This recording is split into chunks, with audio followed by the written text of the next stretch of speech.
Olá, boa noite, queridos, boa noite, igreja, boa noite a todos aí que estão mais uma vez participando desse nosso terceiro encontro, dessa semana especial de devocionais, de devoção, de oração, por ocasião da Páscoa. É bom estarmos juntos mais uma vez. Eu quero louvar a Deus pela sua participação, pela sua presença. Muito obrigado a todos, seja da IBAE, seja de onde você estiver assistindo aí do nosso momento, né? Seja do Rio, seja amigos, seja aqui em Curitiba, onde você estiver no Brasil, que Deus abençoe. Temos pessoas de vários lugares aí, e bom vê-los aqui conosco. Queridos, mais uma vez eu peço a confirmação do áudio e da imagem. Confirme, dê um ok aí para mim, por favor, se está o áudio, especialmente o áudio. Confirme para mim se o áudio está chegando direitinho aí para vocês, ok? Quero, então, cumprimentar todo mundo, mais uma vez, a Naila, minha irmã, lá do Rio de Janeiro, que bom, minha irmã, ver você aqui de novo, a Isilda, o Sérgio, a Estela, sejam todos bem-vindos, a Giovanni, sejam todos bem-vindos aí, compartilhem, queridos, o link desse momento nosso ali do canal do YouTube, nas suas redes, lá na sua página do Facebook, se você tem uma página, se você acha que isso é fácil, enfim, nos ajude a alcançar mais pessoas com esses pequenos encontros que nós temos tido aqui, desses 30 minutos de devoção e oração. Nos ajude, de alguma forma, a levar uma palavra que possa inspirar e, de fato, também nos desafiar a ter essa visão clara do que representou essa semana para a história, não apenas do mundo, mas para a história de todos nós que cremos, de todo aquele que crê. Jesus não dividiu apenas a história da humanidade em antes e depois. A gente aprende que a história da civilização ocidental está dividida pela data aproximada ali do nascimento de Cristo, considerado como o ano zero. Então a gente tem antes de Cristo e depois de Cristo. Mas, sobretudo, na nossa história pessoal de vida, na minha história pessoal de vida, na sua história pessoal de vida. Eu espero, desejo e oro nesse sentido, que o dia da sua conversão, o dia que você conheceu o Evangelho, o dia em que, de alguma forma, o seu coração se abriu e se inclinou para a confiança pela fé em Jesus Cristo, como Salvador, como Filho de Deus. Eu espero que esse dia também tenha sido um antes e um depois na sua história, na sua caminhada. É bom estarmos juntos aqui. Boa noite aí, Anice, a Lúcia, o Pedro Matias também. Bom vê-los aí, Pâmela, a Irene Bizenini, que bom vê-la conosco aqui também, sempre participando, Jorge, Sérgio Caneco, Irene Regeta, Faeco, que bom vê-lo aqui, Faeco. Iris também, que bom vê-la aqui, que bom vê-la mais uma vez. Sejam todos bem-vindos, Márcia Aline, Mandice, a Cristiane, a Cris e a Eugênia, né? Cris e Eugênia. Muito bom vê-los aqui, querido. Que Deus abençoe. Nós vamos hoje compartilhar um texto que a gente estima que tenha acontecido, um registro bíblico de uma experiência que a gente estima que tenha acontecido na quarta-feira. Para quem está chegando e ainda não está atento, nós estamos nesses devocionais procurando acompanhar a semana de Jesus. O que foi aquela semana da Páscoa, aquela última semana de Jesus. E eu queria compartilhar com você uma tela que apresenta o nosso resumo do que a gente já compartilhou aqui. Deixa eu abrir aqui a tela. Quero compartilhar com você essa tela aí. Ela apresenta assim um esqueminha do que nós compartilhamos aí. No domingo, nós demos destaque à entrada messiânica, à entrada triunfal de Jesus, que se deu no domingo, primeiro dia da semana, ali de sábado para domingo. Todos os 4 evangelistas registram este momento, tanto Mateus, Marcos, Lucas e João.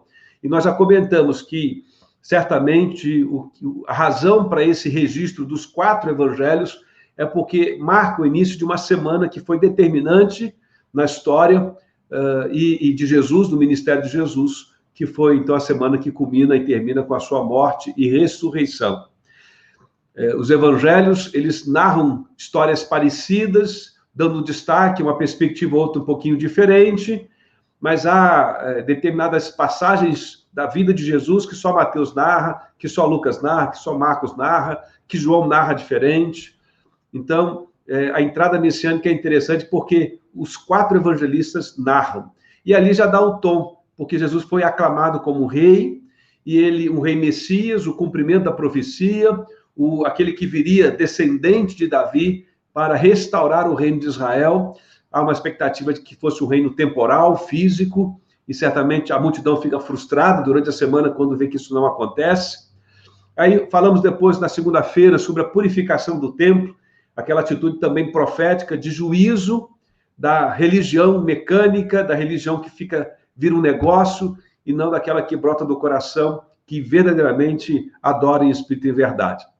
Também uma passagem muito conhecida é da figueira murcha, nós não comentamos, mas ela também faz parte aí dessa semana, dessa segunda-feira, aliás.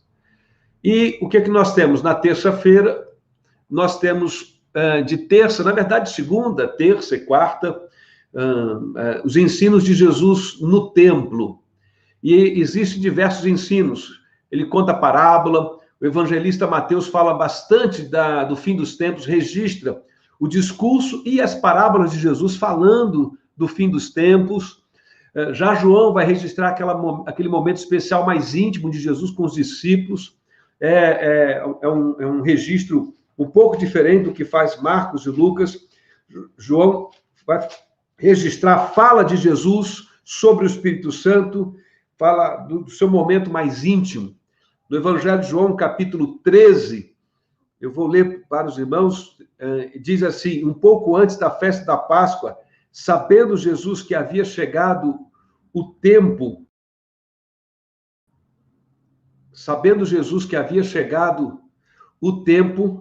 diz ali, e que deixaria este mundo, iria para o Pai, tendo amado os seus que estavam no mundo, amou-os até o fim. A partir do capítulo 13 do Evangelho de João, João começa a descrever esse momento tão íntimo, tão cheio de afeto, de ternura, né, e de palavra de consolo, de esperança que Jesus vai dando aos discípulos. No capítulo 14 do Evangelho de João, ele vai dizer: não se perturbe o coração de vocês, creiam em Deus, creiam também em mim. Na casa de meu pai há muitos aposentos. Se não fosse assim, lhes teria dito: vou preparar-lhes lugar. E se eu for e lhes preparar lugar, voltarei e os levarei para mim, para que vocês estejam onde eu estiver. Que palavras preciosas. É a última semana de Jesus, são as suas últimas palavras, e João dá uma ênfase diferente do que deu o Evangelho de Mateus. João dá uma ênfase maior a esse momento mais íntimo de Jesus. Hoje nós vamos ler o texto que fala da unção de Jesus em Betânia. Jesus foi ungido. Há mais de uma referência bíblica a uma experiência em que Jesus foi ungido. Mas essa unção que acontece é de um modo especial, diferente das outras, porque ela acontece provavelmente na quarta-feira, uns 2 dias antes da sexta-feira da Páscoa. Então, convido vocês, queridos, a acompanhar esta leitura aí do Evangelho de Marcos, capítulo 14, do verso 1 ao verso 10. A Bíblia diz assim: faltavam apenas 2 dias para a Páscoa e para a festa dos pães sem fermentos. Então, 2 dias apenas para a Páscoa, ou seja, 2 dias para a sexta-feira, de sexta para sábado. E aí, diz o texto na sequência: os chefes dos sacerdotes, os mestres da lei, estavam procurando um meio de flagrar Jesus em algum erro e matá-lo. Então, a conspiração que vem acontecendo, nós já mostramos isso nos outros dias, desde que eles receberam a notícia do clamor da multidão a Jesus por causa do milagre de Lázaro. O Evangelho de João que vai dar conta disso, vai registrar para nós, que desde que a notícia do milagre da ressurreição de Lázaro, que foi em Betânia, ali pertinho de Jerusalém, chegou lá para os sacerdotes, há um clima, né, de ansiedade e preocupação, e as autoridades têm receio de que isso gere um problema com o Império Romano, de que Jesus se faça uma espécie de revolucionário que leve a multidão a pegar armas para brigar contra o Império Romano, enfim. E eles rejeitam Jesus completamente como Messias. E os chefes sacerdotes, então, estão ali procurando meio para flagrar Jesus em algum erro e para matá-lo. Mas diziam: não durante a festa, para que não haja tumulto entre o povo. Então, há um receio de que isso aconteça durante a festa, porque o povo que aclamou Jesus na entrada triunfal, messiânica, ainda está ali, né, entre esse dilema, né? É ou não é o Messias? Jesus suscitou uma tremenda esperança quando ele entra montado naquele jumentinho, cumprindo a profecia de Zacarias 9:9, e então há certamente uma grande parcela daquela população de peregrinos de Jerusalém que espera realmente que Jesus dê uma voz de comando e se assuma como o Messias. Mas certamente também haviam dúvidas, e as autoridades religiosas e o partido dos fariseus, os escribas da lei, os mestres também, exercem muita autoridade sobre o povo, e eles estão, né, tensos, pensando o que acontece. E essas autoridades não estão dando reconhecimento a Jesus. Mas então diz o texto que Jesus estava na Betânia. Ele tinha retornado para Betânia, está lá na casa de um homem conhecido como Simão, o leproso. Certamente alguém que foi curado por Jesus, porque se ele fosse leproso ainda, não poderia estar sentado à mesa com Jesus. Os leprosos eram banidos para fora das aldeias, das cidades. E aí, nesse caso, então, é um Simão leproso que certamente havia sido alcançado por Jesus. O texto diz que aproximou-se certa mulher com um frasco de alabastro contendo um perfume muito caro, feito de nardo puro. E ela, então, quebra esse perfume, ela quebrou o frasco e derramou o perfume sobre a cabeça de Jesus. Alguns dos presentes começaram a dizer uns aos outros, indignados, por que esse desperdício de perfume? Ele poderia ser vendido por 300 denários e o dinheiro ser dado aos pobres. E eles a repreendiam severamente. Uma pequena pausa aqui também. Esse perfume que estava ali contido, né? Esse perfume que ela derrama sobre a cabeça de Jesus, quebrando aquele vaso de alabastro, contendo um perfume muito caro, de nardo puro. Esse valor calculado de 300 denários seria o salário de um trabalhador de 1 ano. Então, é como se os discípulos estivessem indignados, porque o salário de 1 ano, os rendimentos de um trabalhador mediano daquele período, de 1 ano de trabalho, era o custo, era o que representava esse gesto dessa mulher. E aí, eles ficam indignados e eles começam a dizer que aquilo foi um desperdício que ela fez, que é um absurdo que ela fez, aquele vaso seria útil, seria muito mais útil se fosse vendido e o dinheiro revertido em favor dos mais pobres, dos mais carentes. Isso é muito interessante, porque é uma fala politicamente correta, né?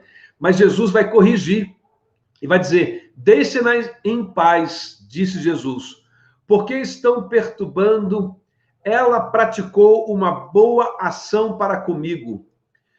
Pois os pobres vocês terão sempre com vocês e poderão ajudá-los sempre que o desejarem, mas a mim vocês nem sempre terão. Ela fez o que pôde, derramou o perfume em meu corpo antecipadamente, preparando-me para o sepultamento. Disse Jesus, eu asseguro que onde quer que o evangelho for anunciado em todo o mundo, também o que ela fez será contado em sua memória. Esse é um texto muito precioso, muito bonito, há muita representação de amor e devoção, lições preciosas, mas ele também está inserido aqui, e Marcos insere, para fazer um contraste com o comportamento de Judas Iscariotes. Na sequência do texto, diz aqui que Judas, então, Iscariotes, um dos 12, dirigiu-se ao chefe dos sacerdotes a fim de entregar Jesus. A proposta muitos alegrou e lhes prometeram dinheiro. Assim, ele procurava uma oportunidade para entregá-lo. Queridos, esse texto que também está no Evangelho de Mateus, a gente sabe que Judas, pelos 2 evangelhos, Mateus e Marcos, que Judas era o tesoureiro e que Judas já vinha, diz o texto lá, roubando, botando a mão nesse dinheiro. Pessoas que ajudavam o ministério de Jesus, que doavam alguma contribuição para manter essa escola de Jesus com seus 12 alunos, seus 12 apóstolos. E Judas, como tesoureiro, já está desviando e ele é um dos que falam ali contra aquela mulher. Esse é um texto muito interessante, texto que está ali em Marcos, capítulo 14, versos de 1 a 10. que esse texto nos ensina? Muitas coisas, mas certamente nós vamos destacar aqui, de um lado, o amor que essa mulher tem e a devoção que ela tem, da maneira generosa, abundantemente generosa, de pegar 1 ano de salário, aquela mulher que juntou, a Bíblia não diz se ela era rica, se ela era próspera, mas é uma mulher certamente econômica e que faz um esforço muito grande, um perfume de 1 ano das suas reservas, e ela guardava isso em um vaso chamado vaso de alabastro. E o vaso de alabastro, eu vou tentar, ver se eu acho que eu tenho aqui uma imagem do vaso de alabastro para mostrar a vocês. Vou ver se eu localizo esse vaso de alabastro aqui e vou compartilhar com vocês essa imagem. Este aqui, ó. Aqui o vaso de alabastro é esse aqui, ó. É um exemplo, né? Um modelozinho. Era de uma pedra bem fininha, atualmente ainda esse alabastro é uma mistura de gesso, mas é mais ou menos esse o formato do vaso que ela tinha, onde ela guardava 1 ano das suas economias, que virou esse perfume caro, e ela doa, oferta de um gesto generoso, né, sobre Jesus, esse gesto de ungir um visitante quando chega, com um pouquinho, algumas gotinhas de perfume ali sobre a cabeça, era um gesto da época, e alguns comentaristas, alguns estudiosos ficam até na dúvida se ela ia derramar alguns gestos, e o vaso se quebrou sobre Jesus, ou se de fato ela foi ali e rompeu aquele vaso sobre Jesus. O fato é que é derramado sobre Jesus de maneira abundante, isso que o texto diz, fazendo contraste com Judas Iscariotes, que demonstra avareza. Fica para nós, mais uma vez, né, uma palavra de advertência para que o nosso coração não se torne avarento, a gente não fique apegado. Como é fácil, irmãos, ficarmos apegados a essa vida, às coisas dessa vida, às coisas que nós conquistamos com o nosso suor e trabalho, e de fato com as bênçãos de Deus. E muitas vezes ser generoso representa em alguns momentos um grande desafio. Nós precisamos vigiar o nosso coração em devoção e oração a Deus para que o nosso coração não se torne avarento. A avareza é uma espécie de idolatria, diz a Bíblia. Mas eu quero destacar, sobretudo, a devoção. Quando a nossa relação com Deus, ela evolui e cresce para uma relação de amor genuíno e devoção, a gente não mede esforços, não mede valores, não mede quantias. O grande convite que o Evangelho nos faz é para um relacionamento de amor.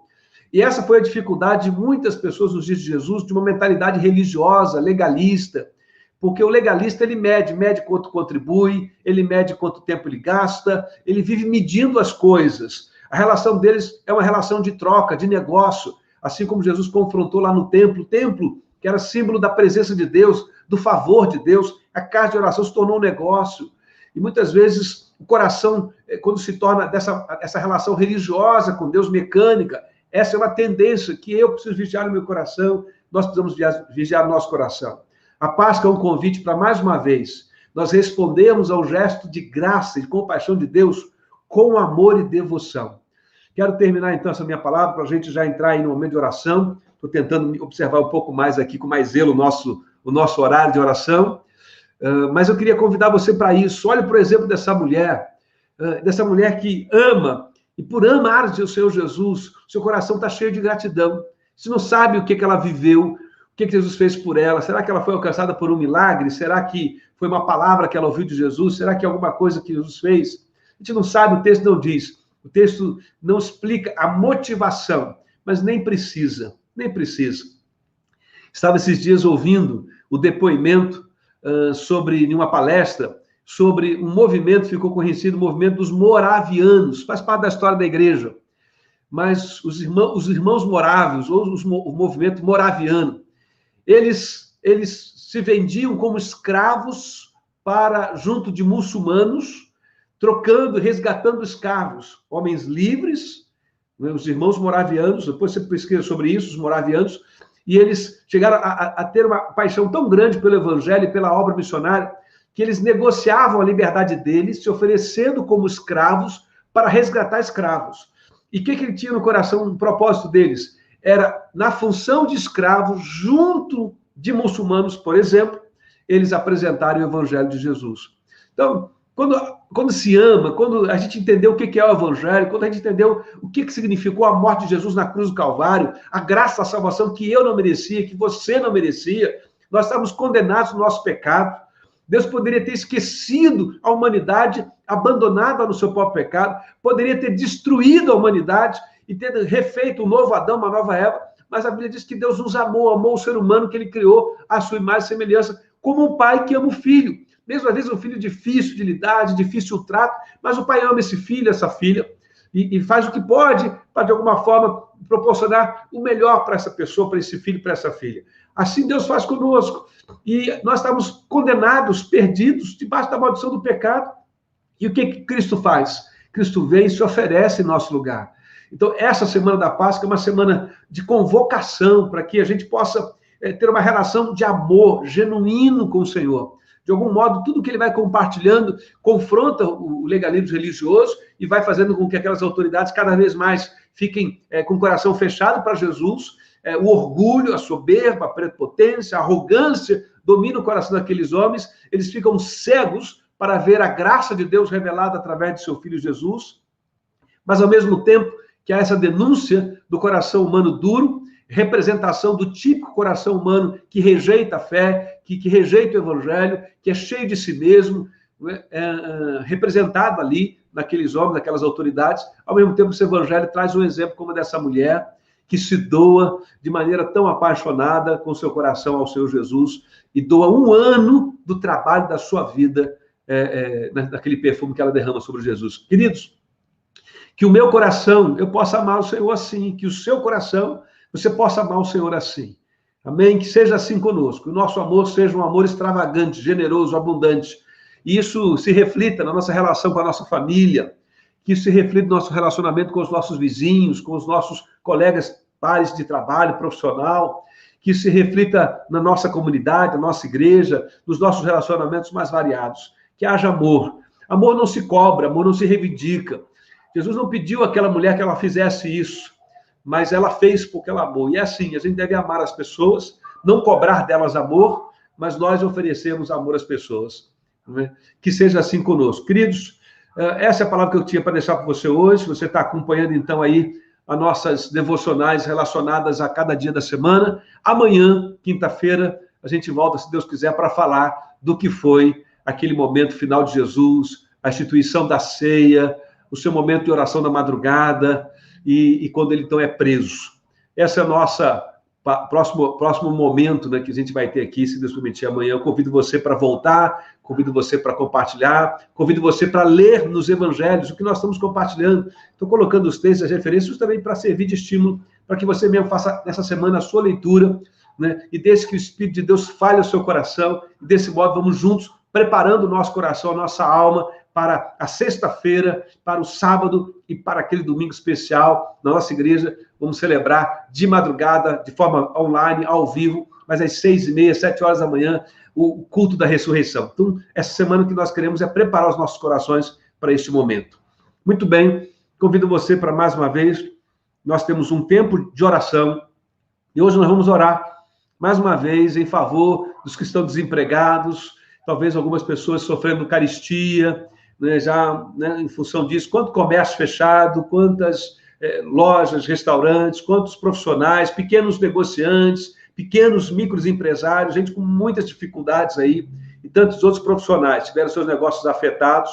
Então, esse é nosso motivo de oração hoje.